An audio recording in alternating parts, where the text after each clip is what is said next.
कौन ब्रह्मा का पिता है, कौन विष्णु की मां, शंकर का दादा कौन है, हमको दे बता। ये जानने के लिए कृपया सुनिए। जगत गुरु तत्वदर्शी संत रामपाल जी महाराज के अमृत वचन सर्व पवित्र धर्मों के पवित्र शास्त्रों के आधार पर।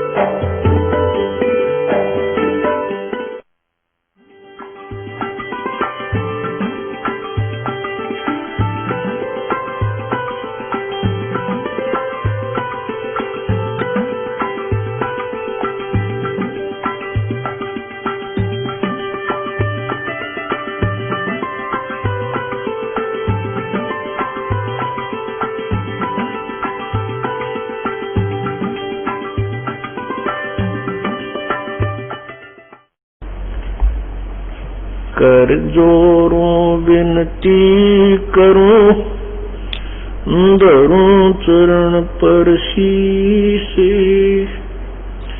गुरु राम दयानंद जी महाराज ने दियो नाम बख्शीश।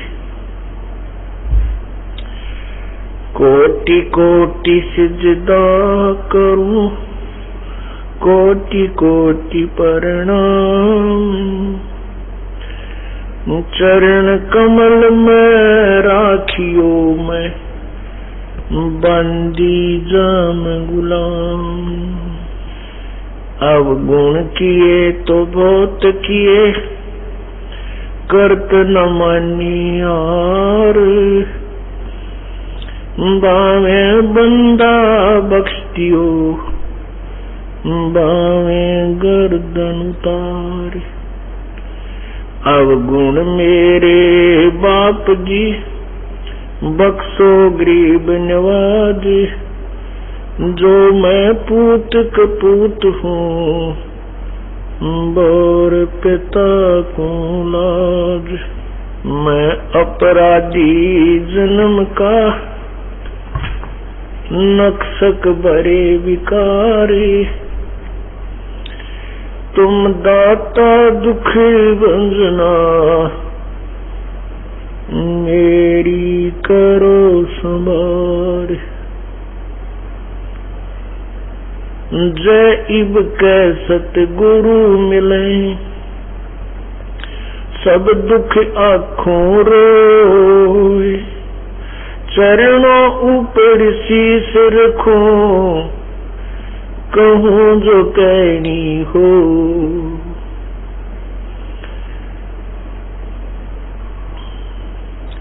कबीर गुरु जी मिलेंगे, पूछेंगे कुशलात।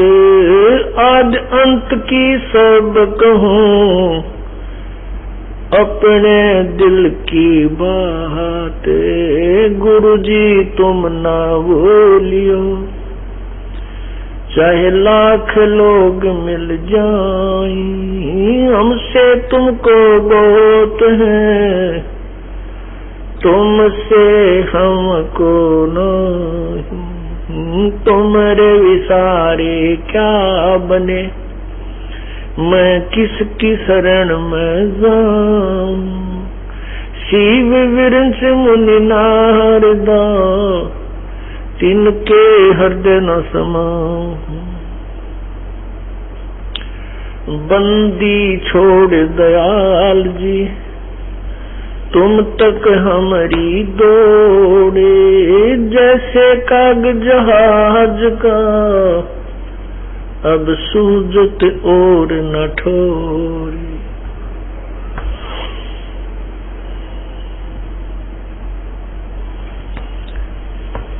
परम पिता परमात्मा, सारी सृष्टि के रचनहार, कुल मालिक कबीर परमेश्वर की असीम रजा से ये सत्संग चल रहा है, उस परमेश्वर की कृपा से ही ऐसे शुभ काम हुआ करते हैं। आज आपने सुबह के सत्संग में सुना कि ये काल भगवान जिसके देश में हम रह रहे हैं, जिसके लोक में हम रह रहे हैं, इसको 1 लाख मानव शरीर प्रतिदिन आहार करने पड़ते हैं, इसको श्राप लगा हुआ है। उसी उद्देश्य से इसने हम सभी को यहां गुमराह किया है। इसने हमारे को ऐसे रास्ते लगा दिया है, ऐसी भक्ति भावना हमारे अंदर भर दी है कि हम इसके जाल से ना निकल सकें। इसने काल भगवान ने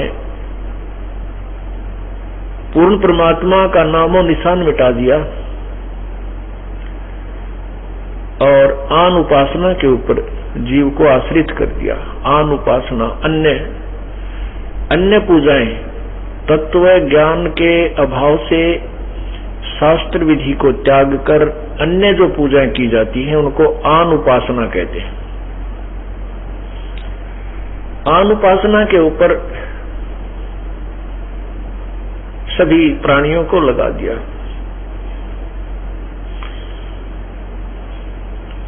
इसका उद्देश्य यही है कि इनको अपने पिता का पता ना लग जाए, अपने स्थान का पता ना लग जाए।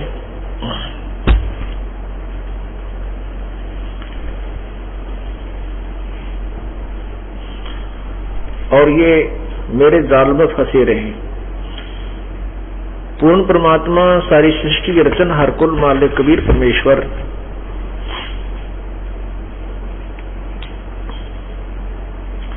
स्वयं आकर के इस काल के जाल को तोड़ते हैं, अपने यथार्थ ज्ञान को बताते हैं, तत्व ज्ञान को समझाते हैं। जैसा कि आपने गीता जी अध्याय नंबर 10 के श्लोक 2 में पढ़ा, उसमें लिखा है कि गीता ज्ञान दाता ये काल भगवान कह रहा है कि अर्जुन, मेरी उत्पत्ति को न ये देवता जानते हैं, यानी ब्रह्मा विष्णु महेश आदि, और न ही ऋषि जन जानते हैं, क्योंकि ये सभी मेरे से उत्पन्न हुए हैं। इससे सिद्ध होता है कि ज्योति निरंजन जो काल है, जो गीता ज्ञान दे रहा है, उसका जन्म तो हुआ है, उसकी उत्पत्ति तो हुई है, लेकिन उसकी उत्पत्ति को ब्रह्मा विष्णु महेश और ऋषिजन ये नहीं जानते, देवता नहीं जानते, क्योंकि ये काल से ही उत्पन्न हुए हैं, ये काल के ही पुत्र पौत्र हैं। अब जैसे पिता की उत्पत्ति को पुत्र नहीं जानते, पुत्री नहीं जानती, संतान नहीं जान सकती, दादाजी बता दिया करते हैं। दादाजी को उसकी डेट ऑफ बर्थ भी याद होती है। इसी प्रकार पूर्ण परमात्मा इन सब का ज्योति निरंजन आदि का पिता है। उस परम पिता ने आकर के इस काल भगवान ज्योति निरंजन गीता ज्ञान दाता की उत्पत्ति को बताया है, जो आपने सृष्टि रचना में पढ़ा है, सुना है।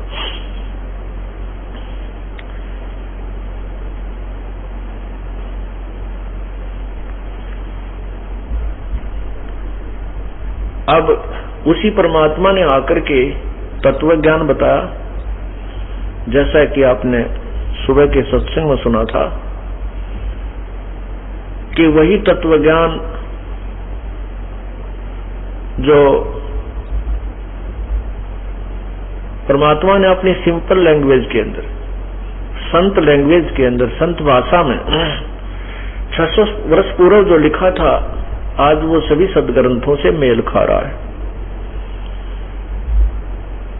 परमात्मा ने उस अमर वाणी में ये भी लिखा है, अपना भेद बताते हुए, वेद हमारा भेद है, मैं मिलूं वेद से नाही। वेद हमारा भेद है, मैं मिलूं वेदन से नाही। और जौन वेद से मैं मिलूं वो वेद जानते नाही। वेद माने, वेद का अर्थ ज्ञान भी होता है। और 4 वेद ये एक प्रसिद्ध हो गए हैं 4 वेद, ऋग्वेद, यजुर्वेद, सामवेद और अथर्ववेद। ऋग्वेद यानी ऋग वेद का अर्थ ज्ञान भी होता है।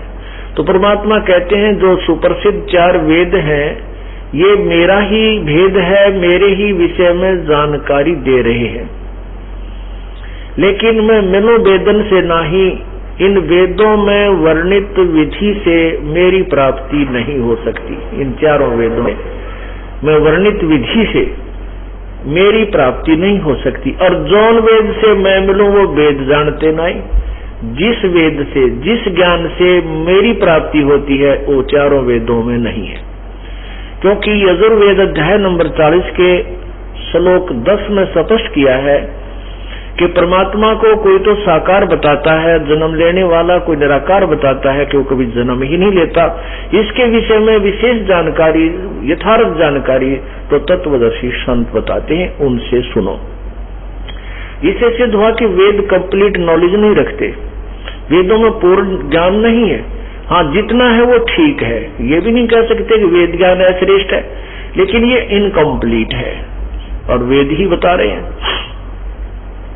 तो कंप्लीट ज्ञान या उस संपूर्ण ज्ञान किसके अंदर है? वो 5वां वेद है।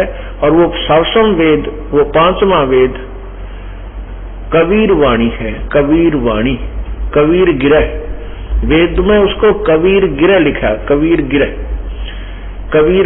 कबीर माने कबीर और गिरह माने वाणी, वो कबीर वाणी है। और वो कबीर वाणी परमात्मा ने 4 युगों में बोली है। तो वेदों में क्या लिखा है? यजुर्वेद अध्याय नंबर 40 के मंत्र 15 में स्पष्ट किया है कि मेरा तो ओम नाम है। और इस ओम नाम, ऐसे ही गीता जी अध्याय नंबर 8 के मंत्र 13 में लिखा है कि ओम इति एक अक्षरम व्यवहारन, ओम इति एक अक्षरम ब्रह्म व्यवहारन माम अनुसमरण, और ये प्रयाति तजन देहम सयाति परमाम गति। कि मेरा तो एक ओम नाम है, जो उसका अंतिम मुझ ब्रह्म का, माम ब्रह्म, मुझ ब्रह्म का केवल एक ओम नाम है, जो इसको अंतिम श्वास तक सिमरण करता है वो मेरे वाली परम गति अर्थात मुझसे मिलने वाले लाभ को प्राप्त करता है। इसी प्रकार यजुर्वेद अध्याय नंबर 40 के श्लोक मंत्र में लिखा है, 15 में लिखा है कि ओम कर्तु समर, किलवे समर और कर्तुम समर। ओम नाम का जाप काम करते करते श्रवण करो और विशेष कसक के साथ, किलवे माने कसक के साथ, और कर्तु माने अपना परम कर्तव्य समझ कर ओम नाम का जाप कीजिए। इससे क्या होगा कि जब तो मृत्यु को प्राप्त होगा तो तेरा लिंग शरीर, सूक्ष्म शरीर जो होता है वो बैटरी चार्ज हो जाएगी और उससे लिंग शरीर बन जाता है। गरीबदास जी कहते हैं लिंग शरीर मोक्षनी भाई, आगे जाकर दे उठाई। यानी लिंग शरीर का अर्थ होता चमकीला, कुछ उसमें ताकत बन जाती है भक्ति की और उससे रोशनी आती है, उसमें नूर बन जाता है और फिर उस कमाई उसका प्रतीक होता है कि ये भक्त था, भक्ति की है इसने, तो स्वर्ग आदि में वो देव बन जाता है, उस महास्वर्ग अर्थात ब्रह्मलोक में चला जाता है, वहां अपनी पुण्य कमाई को समाप्त करके फिर लौटकर संसार में आ जाता है। क्योंकि गीता जी अध्याय नंबर 8 के मंत्र 16 में स्पष्ट किया है कि ब्रह्मलोक तक सभी लोग पुनर्वृत्ति में अर्थात वहां गए हुए प्राणी भी लौटकर संसार में आते हैं, और जो इस यथार्थता को नहीं जानते वो मुझे प्राप्त होकर भी जन्म मृत्यु को प्राप्त होते हैं। इस प्रकार पूर्ण परमात्मा ने आकर के बताया था कि वेद हमारा भेद है, मेरा ही भेद है, कबीर परमेश्वर कहते थे, पर मैं मिलो वेदन से नाही, और जौन वेद से मैं मिलूं वो वेद जानते नहीं। जिस भी वेद से, जिस भी ज्ञान से अर्थात तत्व ज्ञान से मैं मिलूंगा उसका वेदों में वर्णन नहीं है। इसी प्रकार पवित्र गीता जी अध्याय नंबर 4 के श्लोक 34 में, वैसे तो 29, 30, 31 में स्पष्ट किया है कि कोई तो इस प्रकार पूजा करता है, कोई इस प्रकार पूजा करता है, कोई किसी प्रकार पूजा करता है। लेकिन चौथे अध्याय के 32वें श्लोक में लिखा है कि उस पूर्ण परमात्मा के मुख्य ज्ञान में, उन्हीं के मुख कमल से उच्चारित जो तत्व वास्तविक ज्ञान है, उसमें नाना प्रकार की भक्ति विधि विस्तार से लिखी है। उसके बारे में लिखा है चौथे अध्याय के 34वें श्लोक में कि उस ज्ञान को समझ, जो 8वें अध्याय के 32वें श्लोक में लिखा है ना कि पूर्ण परमात्मा ने अपने मुख कमल से अपने मुख्य ज्ञान अर्थात तत्व ज्ञान में बहुत प्रकार की विस्तृत विधि प्रभु के पाने की लिखी है। उस ज्ञान को समझ चौथे अध्याय के 34वें श्लोक में कहा है। और उसके लिए तत्वदर्शी संतों की खोज कर और उनको दंडवत प्रणाम करने से, कपट छोड़कर उनकी सेवा करने से, विनम्र भाव से उनसे प्रसन्न करने से वो तत्वदर्शी संत उस परमात्म तत्व की, पूर्ण परमात्मा के विषय में जो जानकारी देंगे, उस तत्व ज्ञान को सुन और जैसे वो कहें फिर ऐसे कर उस परम पिता को प्राप्त होगा।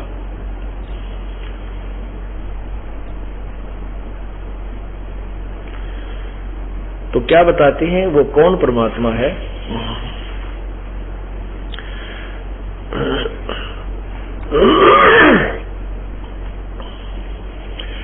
तत् कहन को राम है, दूजा नहीं देवा, ब्रह्मा विष्णु महेश से जागी करते हैं सेवा। ये तत् कहन को राम है, दूजा नहीं देवा, ब्रह्मा विष्णु महेश से जाकी करते हैं सेवा। जब तप तीर्थ थोथरे जाकी क्या आशा, बैकोट यज्ञ पुण्य दान से जम कटे नहीं फांसा। यहाँ देन वाले है यो मिटे नहीं झगड़ा, वह बिना पंथ की बाट है पावे को दगड़ा। यहाँ लेन व देन है ये मिटे नहीं झगड़ा, वो बिना पंथ की बाट है पावे को दगड़ा। बिन इच्छा जो देत है सो दान कहावे, बिन इच्छा जो देत है सो दान कहावे। फल बाचे नहीं तास का अमरापुर जावे। सकल दीप नौखंड के अक्षत्री जिन जीते, भाई सो तो पद में नाम ले विद्या गुण चीते। कोट 49 पृथ्वी जिन दीनी दाना, परशुराम अवतार को कीनी कुर्बाना। कंचन मेर सुमेर रे आए सब माही, काम देनु कलफ रक्ष रे सो दान कराही। स्वर नर मुनि जन सेवे ही सन का दिख ध्यावे, शेष सहस मुख रटत है जाका पार ना पावे। ब्रह्मा विष्णु महेश रे ये देवा दरबारी, संख कल्प युग हो गई जाकी खुली नहीं तारी। सर्व कला संपूर्ण है सब पीरन का पीर, अंत लोक में गाज है जाका नाम कबीर।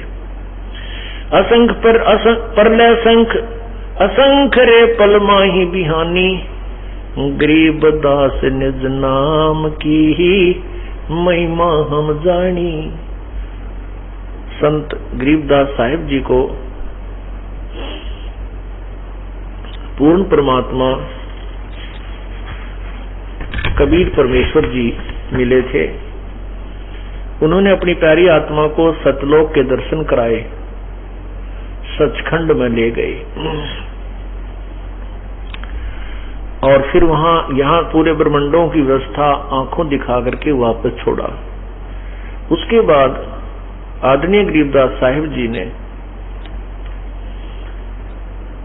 आंखों देखी महिमा प्रभु की सुनाई। वो अभी आपने सुनी।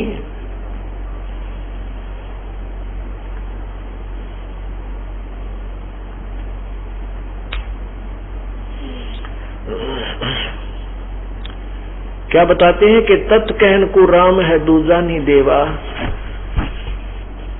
तत् राम तत् ब्रह्म। जैसा कि आपने गीता जी अध्याय 7 के श्लोक 29 में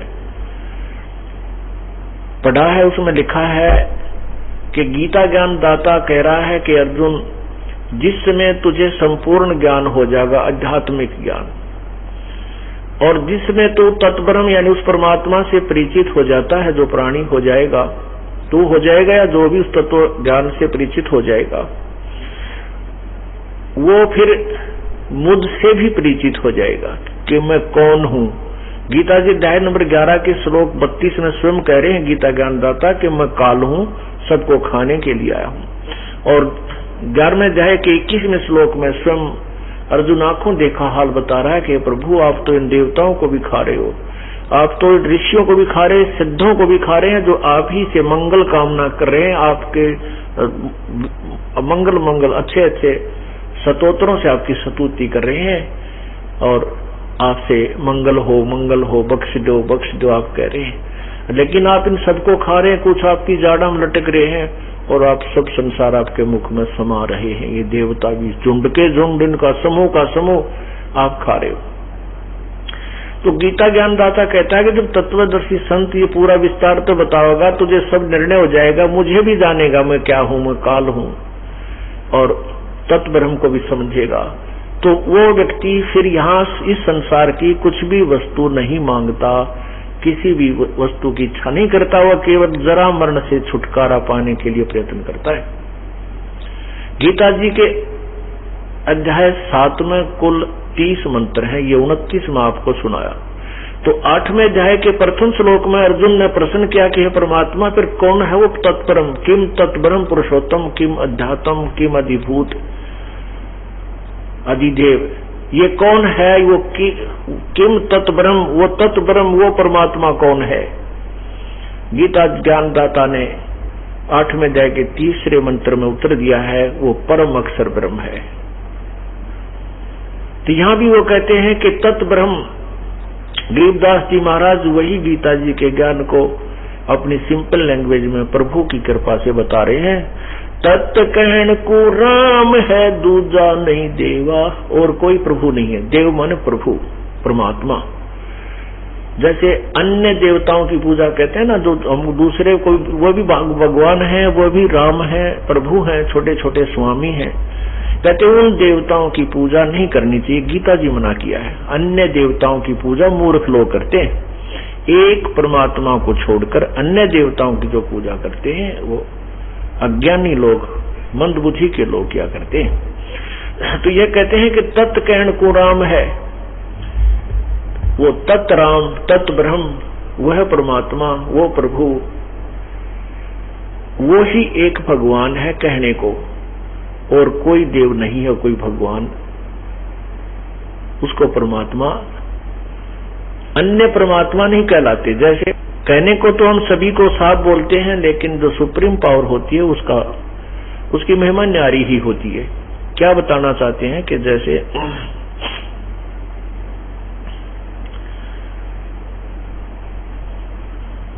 कि तत् ब्रह्म, गीता जी अध्याय नंबर 15 के मंत्र 16 और 17 में स्पष्ट किया है कि इस लोक में 2 भगवान हैं। पृथ्वी लोक बोलते हैं इसको, 21 ब्रह्मांड है जो ब्रह्म के, और 7 संग ब्रह्मांड पर ब्रह्म के। ये एक पृथ्वी वाला लोक, पूरा ही लोक एक ही कहलाता है। फिर इसकी अलग अलग सीमाएं हैं। तो उसके लिए ये बताया कि इस लोक में 2 परमात्मा हैं, एक क्षर पुरुष, एक अक्षर पुरुष, 2 भगवान हैं। और इन दोनों भगवानों की और इसके अंतर्गत जितने प्राणी इनके अंतर्गत आते, इनके स्थूल शरीर तो नाशवान है, जीवात्मा अमर है। जीवात्मा नहीं मरती, वो तो कीड़ी की भी ना मरती, कुत्ते की भी नहीं मरती, तो दुर्गति बनी रहती है। फिर बताया है गीता जी के अध्याय नंबर 15 के श्लोक 17 में कहा कि उत्तम पुरुष है तू अन्य है और परमात्मा इति उदाहरते है।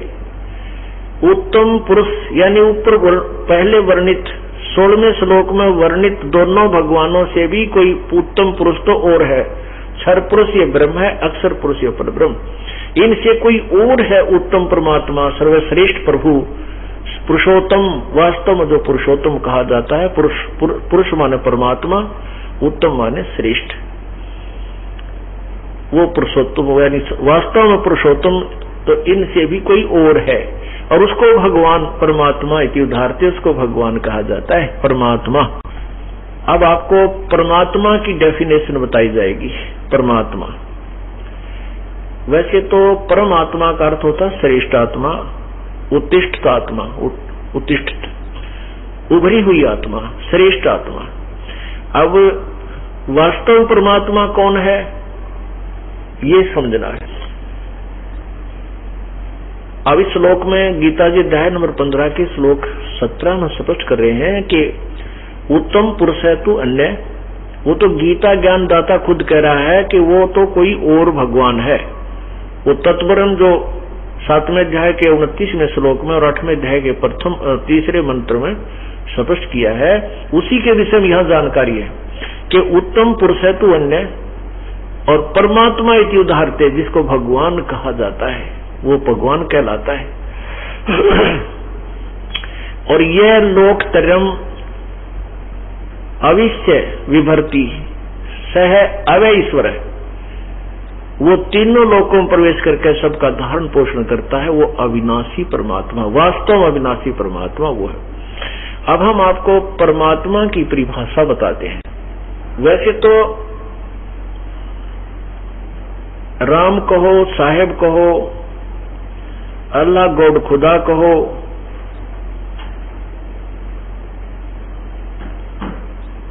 ये परमात्मा के प्रभु के उपमात्मक नाम है और परमात्मा भी उनमें से एक उपमात्मक नाम है। वास्तविक नाम प्रत्येक प्रभु का भिन्न भिन्न है। अब पूर्ण परमात्मा का वास्तविक नाम कबीर देव है, कबीर। और परमात्मा किसे कहते हैं? गीता जी के इस निर्मल ज्ञान को समझने के लिए आपको उदाहरण समझाया जाएगा। हम काल के लोक में हैं और यहां हम देखते हैं कि इस भगवान ने, ब्रह्म ने हमारे को कितना सुंदर जो है ये व्यवस्था बनाकर दी है। इतनी बड़ी पृथ्वी है, इसके ऊपर फलदार वृक्ष, बाग बगीचे, आम, सेब, संतरे, काजू और जमीन के नीचे मीठा पानी, कहीं से झरने बह रहे हैं और सूर्य किस प्रकार हमें रोशनी दे रहा है, कितने अच्छे दिन और रात बन रहे हैं। तो हम ये सोचते हैं देखो भगवान कितना दयालु है, परमात्मा कितना दयालु है। ये भगवान हमें कितनी सुविधा दिए हुए है। तो परमात्मा ने हमारे को अच्छे जड़ी बूटियां दी हैं, अच्छे काजू किस्म, सेब, संतरे, आम, कितने अच्छे फल दिए हैं और कितना निर्मल पानी, किस प्रकार गंगा जैसी नदी बहा रखी है। तो इन व्यवस्थाओं को देखकर हमें ये काल भगवान नजर आता है, बहुत दयालु है, परमात्मा नजर आता है। परमात्मा का अर्थ होता भगवान। भगवान से कहते हैं जो केवल सुख दे, खाने पीने की वस्तु हमें दे लेकिन दुख ना दे, उसे भगवान कहते हैं। अब ये काल भी हमें भगवान नजर आता है क्योंकि ये सब सुविधाएं हमें दे रहा है,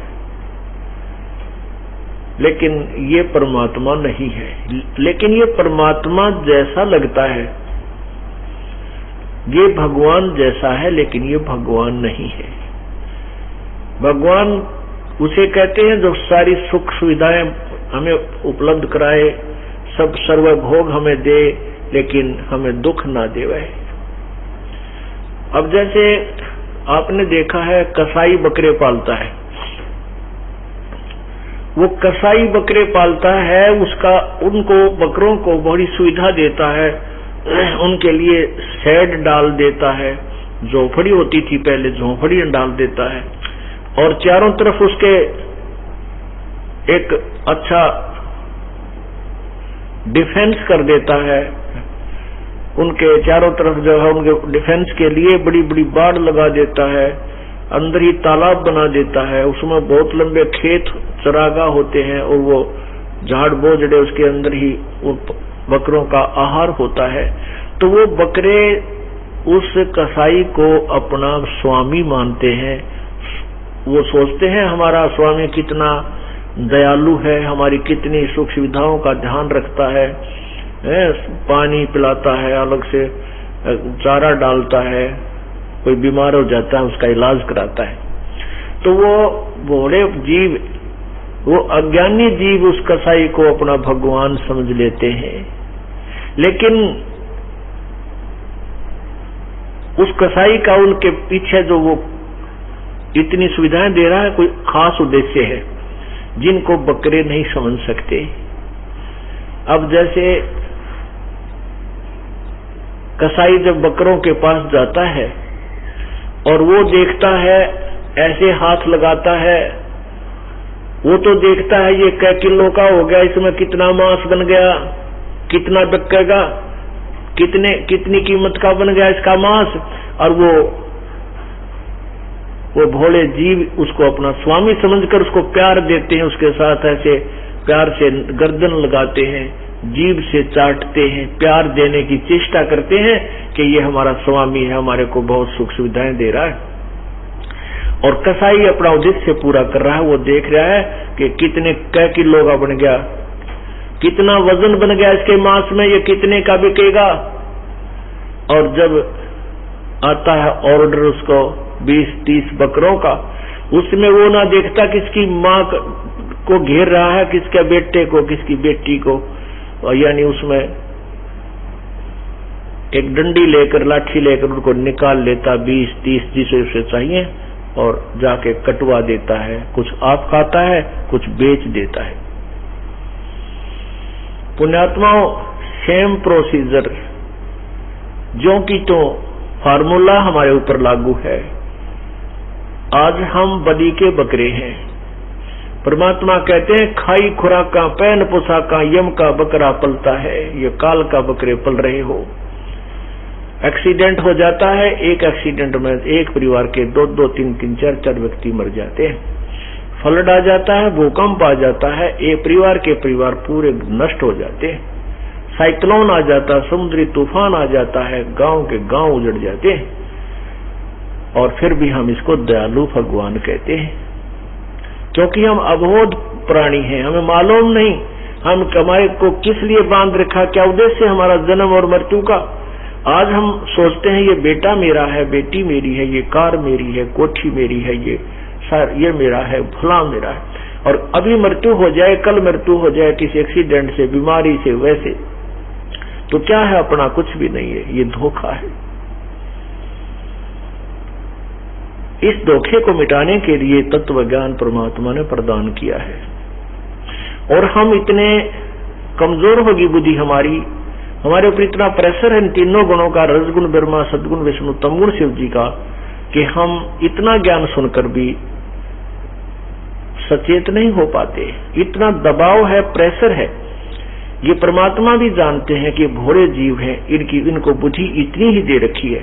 अब परमात्मा आपको सहयोग देगा, भक्ति देगा, आपके अंदर कमाई प्रवेश कर देगा राम नाम की, धन पुण्य की, फिर आपकी बुद्धि उठने लगेगी, आत्मा प्रबल होगी, और साथ में आपके जो अड़े हुए काम ऐसे ठीक करेगा, आपको पूर्ण विश्वास अपने भगवान पर हो जाएगा। और फिर कुछ दिनों के बाद ये तत्व ज्ञान हो जाएगा, और फिर ये काल का जाल आपके पूर्ण रूप से समझ में आ जाएगा। तो यहाँ क्या बताया है कि ये परमात्मा दिखे, ये काल जो है ये भी परमात्मा कैसा नजर आता है, लेकिन इसका परम रूप काल है। और परमात्मा उसको कहते हैं जो सुख दे दुख नहीं दे। कबीर परमात्मा है, वही तत्ब्रह्म यानी वो परमात्मा है जैसे। और वो सतलोक में जाने के बाद हमें सुख है, सुख देगा ना, वहां मृत्यु है, पुनर्जन्म नहीं है। एक बार वहां जाकर हमें व्यवस्था होगी, हमारा जन्म होगा, पुनर्जन्म नहीं है वहां। फिर उसके वहां ऐसा ही शरीर है, ऐसा ही अपना मनुष्य जैसा आकार है, लेकिन वो शरीर का मटेरियल बहुत अच्छा है, वो खत्म नहीं होता, वो टूटता फूटता नहीं, उसमें ऑपरेशन आदि नहीं करवाने होते, वो मृत्यु नहीं होती वहां पर, वो गलता सड़ता नहीं है, वो नूर का है, तेज का है, तेज तत्व से बना। जैसे ये 5 तत्वों के मिश्रण से बना हुआ है और वो 500 तत्व इसमें कहीं नजर नहीं आते, इसी प्रकार वो एक तत्व से बना हुआ शरीर हमें मिलेगा। बहुत सुंदर शरीर होगा, वहां एक ही तत्व के, नूरी तत्व के सब फल आहार और जलपान उसी के होंगे, बहुत स्वादिष्ट होंगे और वहां कभी मृत्यु नहीं होगी, कोई कष्ट नहीं, ना बेटा मरे ना बेटी मरे, ना राग है ना द्वेष है। शंखों लहर मेहर की उपजे कहर नहीं जा कोई, दास गरीब अचल अविनाशी शोक का सागर सोई। शंखों लहर मेहर की उपजे कहर नहीं जा कोई, दास गरीब अचल अविनाशी सुख का सागर सोई। शंखों लहर, जैसे कई बार ऐसी स्थिति आ जाती है अपनी कि हम अंदर ही अंदर इतने खुश होते हैं कि हमें कोई भी पराया नजर नहीं आता, ना कोई शत्रु नजर आता है।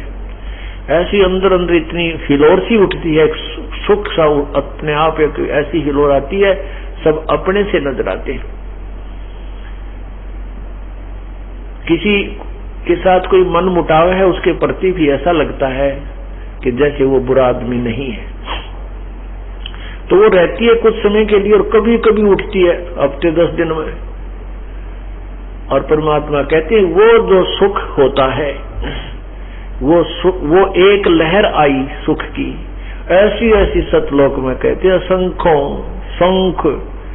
शंखों लहर मेहर की उपजे, वह मेहर की लहर थी।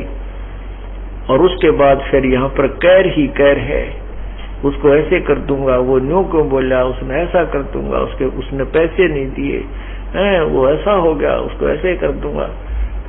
36 प्रकार का कैर हमारे ऊपर टूट जाता है, हजारों प्रकार का, और उसी कहर में हम इस जीवन को व्यतीत करते रहते हैं। तो परमात्मा कहते हैं सतलोक में शंखों लहर मेहर की उपजे कहर नहीं जा कोई, दास गरीब अचल अविनाशी सुख का सागर सोई। कि वो सतलोक जो है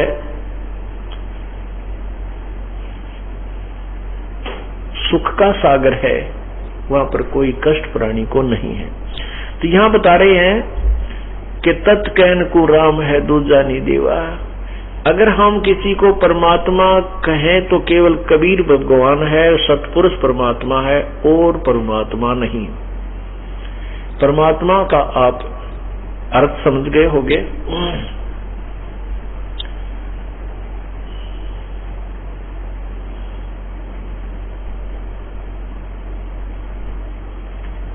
आपको विष्णु पुराण में दिखाते हैं, क्योंकि विष्णु पुराण, श्री विष्णु पुराण जो है और श्री शिव पुराण है, श्री ब्रह्मा पुराण है, इनमें शुरुआत तो होती है, इसमें ये जो विष्णु नाम है ये काल की तरफ संकेत है, ज्योति निरंजन की तरफ संकेत है। और फिर इसी का पुत्र विष्णु है, उसकी भी महिमा इसके अंदर है। तो यहां लिखा है श्री विष्णु पुराण में कि उस विष्णु का प्रथम परम रूप तो काल है,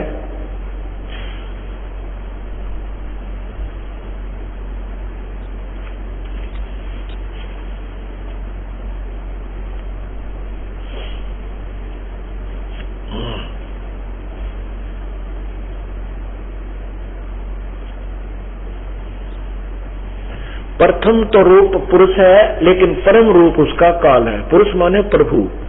अब वो वैसे देखा जैसे स्वाभाविक हम देखते हैं कितनी अच्छी सुविधा है, अच्छी हवा बह रही है, और खाने पीने की व्यवस्था बहुत है, जमीन में कितना अच्छा जल मिलता है, सर्दियों में गर्म और गर्मियों में ठंडा शीतल जल मिलता है।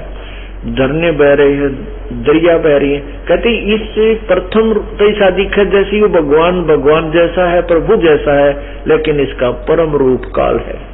अब देखिएगा श्री शिव पुराण,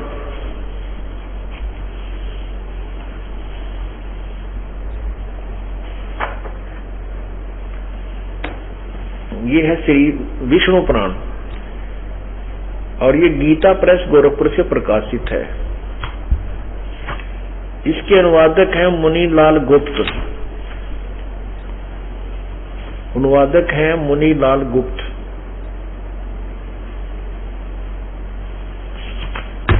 और ये कहां से प्रकाशित है? प्रकाशक एवं मुद्रक गीता प्रेस गोरखपुर, गोविंद भवन कार्यालय, कोलकाता का संस्थान। इसके प्रश्न नंबर 4 पर आप देखिए,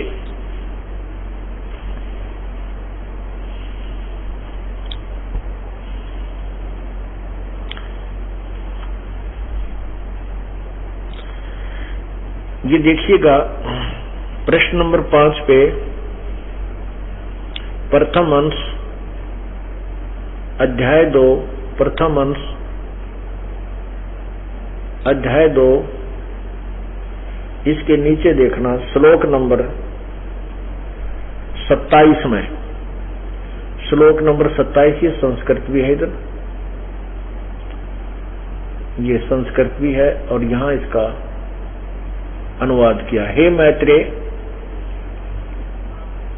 प्रलय काल में प्रधान प्रकृति के साम्य अवस्था में सतीत हो जाने पर और पुरुष के प्रकृति से पृथक सतीत हो जाने पर विष्णु भगवान का काल रूप परिवर्त होता है, काल रूप परिवर्त होता है। अच्छा, अब क्या बताए हैं?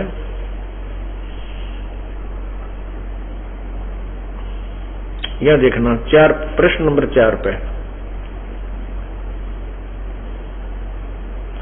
यही दूसरा अध्याय है।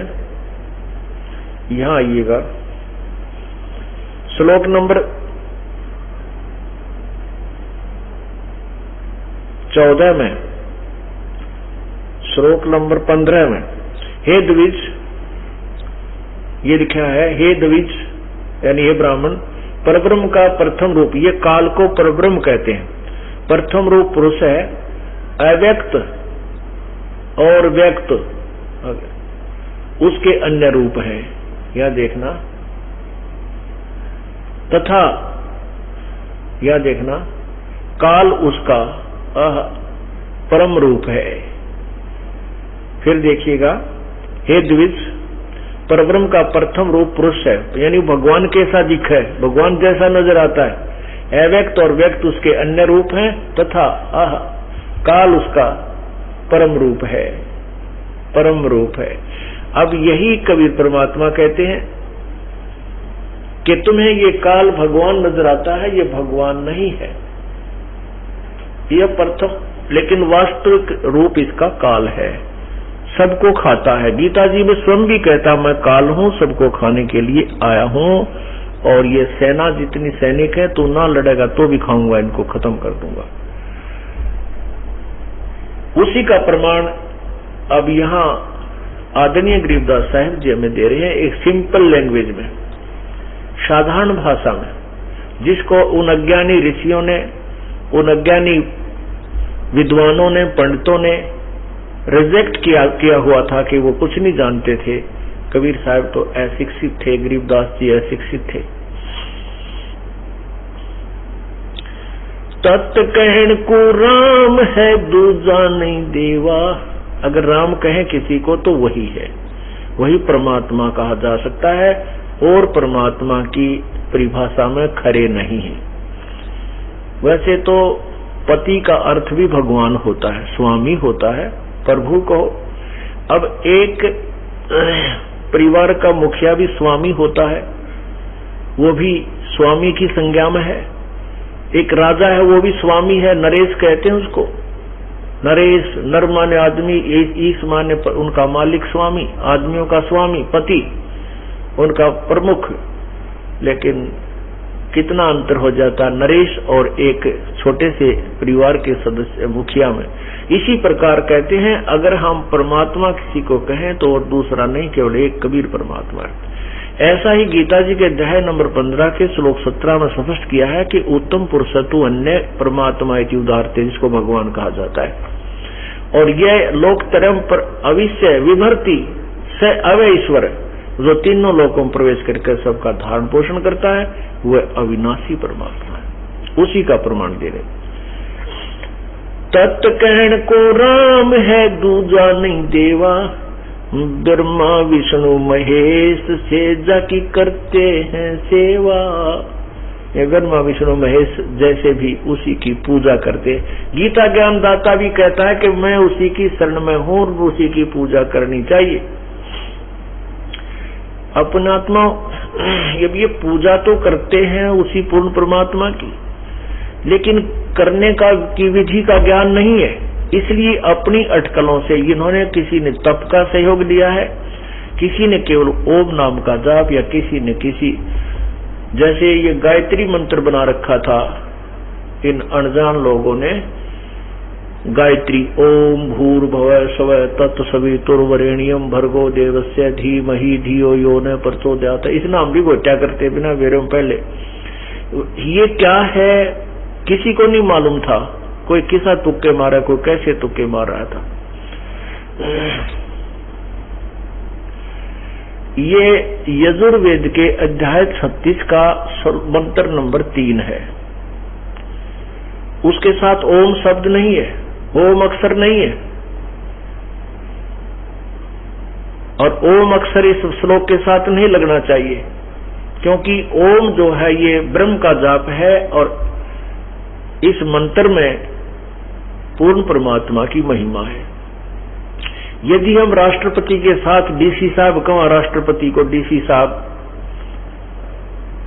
यदि हम राष्ट्रपति को साथ में डीसी कहें तो वो क्या समझेगा हमारी बुद्धि को कि ये मूर्ख है, प्रसन्न नहीं होगा बल्कि नाराज होगा। तो ओम जाप इस मंत्र के साथ नहीं लगना चाहिए। आप देखिएगा यजुर्वेद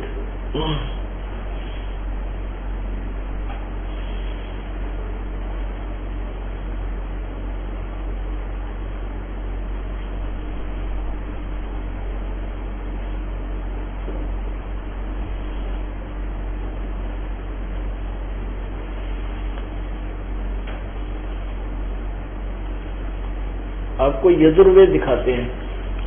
ये श्लोक है 36वें अध्याय का 3रा मंत्र, और इसको एक ही श्लोक की आवर्ती करने से, आवर्ती माने रिपीटेशन, इसको बार बार रिपीट करने से ही मोक्ष मान रखा था। नहीं, ये मंत्र बुरा नहीं, इसमें क्या लिखा है, जैसे बिजली के गुण लिखे कि बिजली पंखा चलाती है, बल्ब जगा देती है, अंधेरे के उजाले में बदल देती है, और बिजली से आटा पीसा जाता है, बिजली पंप चलाती है, फैक्ट्रियां चला देती है, हैंडपंप से पानी निकाल देती है, ट्यूबवेल चलाकर सिंचाई कर देती है।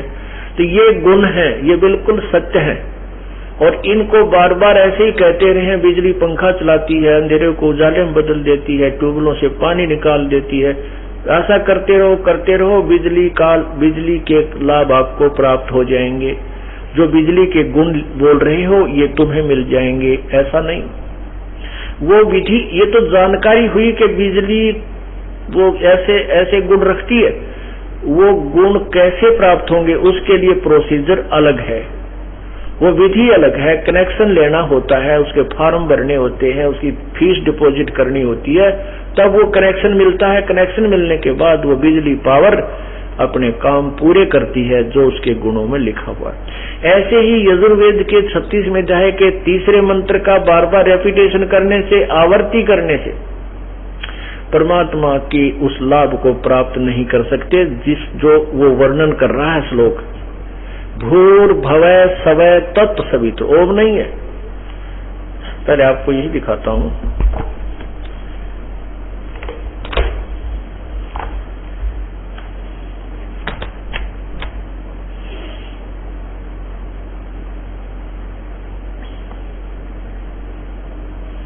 ये देखिएगा, ये है यजुर्वेद।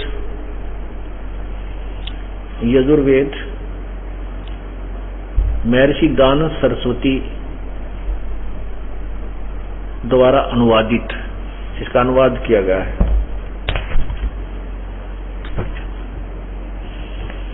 इसमें, और ये कहां से प्रकाशित है? प्रकाशक है सार्वदेशिक आर्य प्रतिनिधि सभा 2/5 महर्षि दानव भवन, रामलीला मैदान, नई दिल्ली। इसमें देखना, ये है 37वां अध्याय यानी 36वां अध्याय। इसका ये 3रा मंत्र है। ये देखना इधर, 3य मंत्र।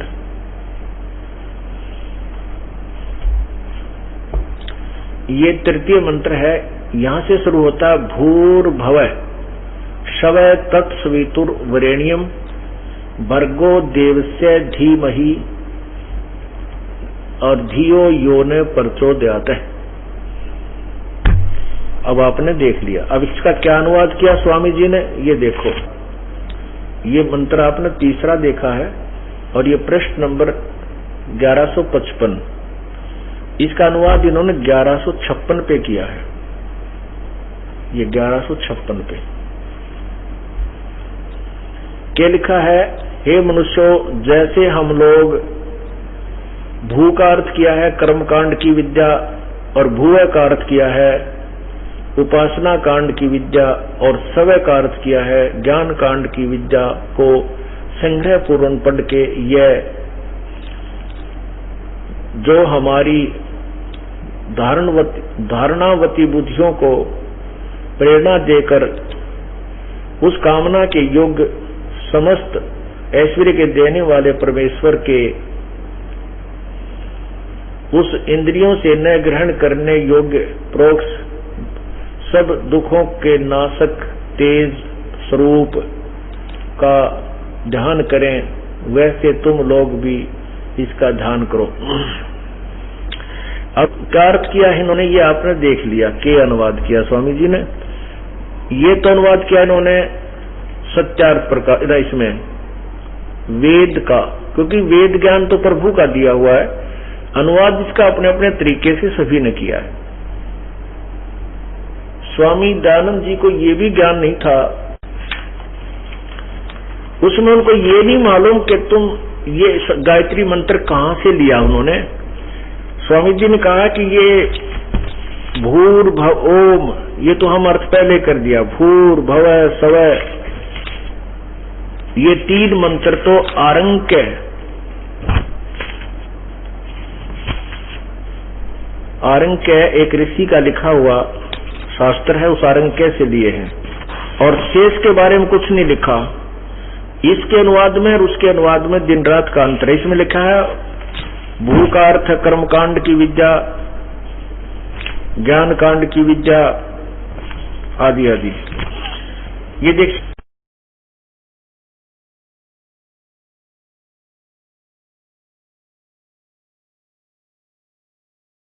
अथ सत्यार्थ प्रकाश है, महर्षि दानव सरस्वती स्वामी विरचित है।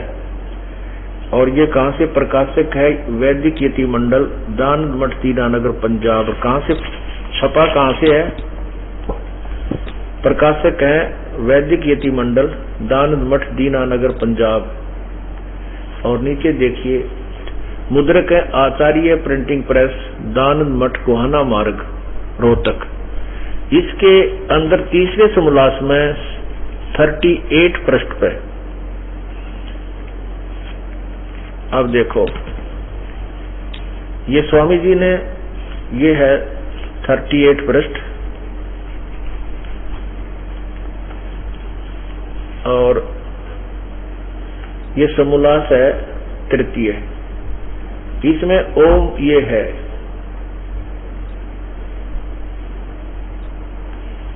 ओम पहले लिखा है ओम भूर्भुवः स्वः तत्सवितुर्वरेण्यं भर्गो देवस्य धीमहि धियो यो न प्रचोदयात्। इस मंत्र में जो प्रथम ओंकार है, इसका अर्थ प्रथम समोल्लास में कर दिया है, वो तो पहले लिख दिया इन्होंने। वहीं से जान लेना। अब 3 महाआहुतियां, व्याहुतियों के अर्थ संक्षेप में लिखते हैं। भूरित व प्राण आदि से, ये है जो इस जगत के जीवन का आधार प्राण से भी प्रिय और स्वयंभू है, उस प्राण का वाचक होके भू परमेश्वर का नाम है। फिर आगे बता, जो दुखों से रहित सब के संग से जीव सब दुखों से छूट जाते हैं, इसलिए परमेश्वर का नाम भूय है। आगे क्या बताया है कि जो नाना विधि जगत में व्यापक होकर सबका धारण कर रहा है, इसलिए परमेश्वर का नाम सवय है। भूर भवय सवय, इन 3 अक्षरों के उन्होंने अनुवाद किए। अब देखना, अब ये क्या लिखा है, ये तीनों वचन तैत्रीय आरंक्य के हैं। अरे तेरा गजब हो, ये तैत्रीय आरंक्य के हैं। और तैत्रीय के बारे में क्या लिखा है,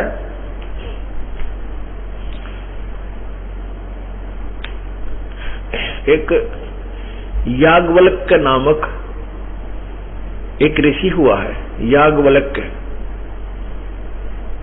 और वो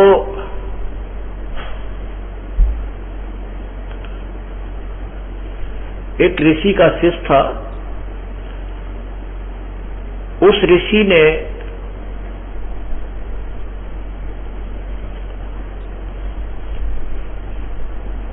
एक संतों की, ऋषियों की आज्ञा का उल्लंघन कर दिया था याज्ञवल्क्य की गुरु ने, और जिससे उनको श्राप लग गया ब्रह्म हत्या का। उसने अपने ही भाणजे को मार दिया। तो उसमें उस ब्रह्म हत्या के निवारण के लिए उस गुरु ने याज्ञवल्क्य तथा अन्य ब्राह्मणों से कहा भी कोई ऐसा यत्न करो जिससे मेरी ब्रह्म हत्या छूट जाए। तो याज्ञवल्क्य कहते ये तो बलहीन है दूसरे ब्राह्मण, मैं अकेला ही इस अनुष्ठान को कर दूंगा। इससे वो गुरुजी नाराज हो गया।